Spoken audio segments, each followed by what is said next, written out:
There's a huge crowd here already, and a huge crowd that just wants to hear from this next guest as well, even though he's quite a ways from here. I'm talking about Marco Rubio, who, by the way, I guess could get quite a few Georgia voters if he were so inclined. He is running for Senate in the state of Florida right now, a guy who was once 40 points behind and now anywhere from 25 to 40 points ahead. And the guy is taking on Charlie Crist. Rumored, I should say, it's something we'll get into with Marco shortly, to be entertaining an independent bid for the same Senate slot and the same Senate seat. Marco Rubio joining me right now. Marco, very good to have you. Welcome back. I'm good to be back. Good to be back with you. Marco, first of all, I know your dad has been ill. It was very nice of you to take time to join us. You had to interrupt a lot of things to do that. How's he doing? Doing good. He's watching the programs to say hello to him. That's good. We wish him our best and say hello. To you, Marco, and how you see things going right now. There is this talk that Charlie Crist is seriously entertaining an independent run. What do you know about that? What do you think about that? Well, I don't know a lot about it, and I don't think a lot about it. I know, I focus on the reasons why I'm running, and the bottom line is that both of the people I'm running against in this race, Congressman Kendrick Meek and Governor Charlie Crist, have been supporters of the Obama agenda, and it's the reason why I'm running. I'm running because I think we have to send more people to Washington, D.C. that will call this agenda for what it is, an effort to redefine the role of government in America, stand up to that agenda, and offer a clear alternative to that agenda. And the reason why I'm running here in Florida is because there's no one else running for Senate that we can trust to do that. That includes Kendrick Meek and Charlie Crist. That's why I'm running. There is a concern, though, on this Crist rumor, and it might not be true. His staff denies it, that this is just what the left wants to see, that more conservatives sort of eat their young, they divide themselves, and the Democrats walk back in. Are you concerned about that?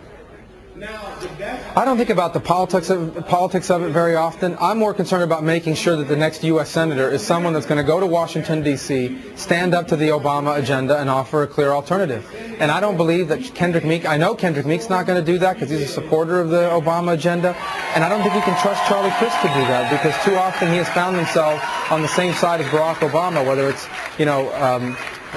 supporting liberal judges to our Supreme Court, the tax increases that he signed as governor, or even, of course, the famous stimulus package. So that's why I'm running, and I think those are mainstream ideas. I find that among Democrats and independents and Republicans, who a growing majority of people here in Florida want the same thing that people across America want. They want to send people to Washington, D.C., will stand up to Barack Obama's agenda and offer a very clear alternative to it.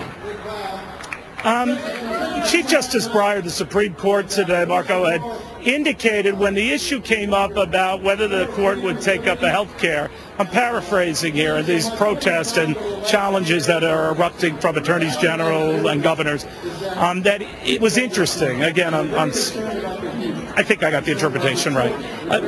What do you make of that, and whether this should be decided maybe in the highest court of the land? Well, I think what they would decide is whether this is the proper role of the federal government. Have we gotten to a point where the federal government and the Congress is expanding the role of the federal government outside of its constitutional limits? And that's what we've forgotten too often in this country. We've gotten away from the Constitution and the constitutional limits on the size of the federal government. We were never supposed to have a federal government that was involved in every aspect of our society and of our economy. The power was truly supposed to be in the hands of the states, and increasingly we've been getting away from that. So I think it is about time that there's some constitutional challenges at the highest levels of our courts as to whether the federal government, through congressional and executive action, has begun to get away from the central and core functions of what the federal government should be limited to.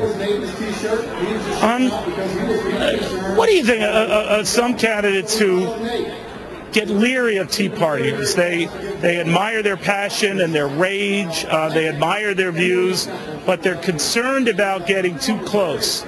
Scott Brown in Massachusetts come to mind. He skipped out an opportunity to address a Boston Tea Party group, ostensibly because Congress is back in session. He wanted to work, but some interpreted that as a sign he wants to keep his distance. What do you think of that?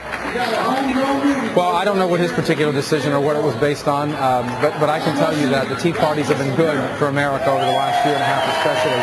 Had it not been for the Tea Parties, for example, my candidacy would have been impossible.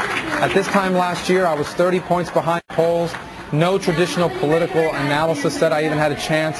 The reason why I had a chance is because there were all kinds of people from all walks of life who were willing to support me when the establishment and many others in the press didn't think I had a chance.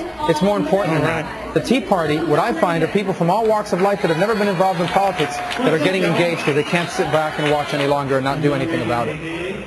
All right, Marco Rubio, thank you very much. Always good seeing you. My best to your dad and continued help for him.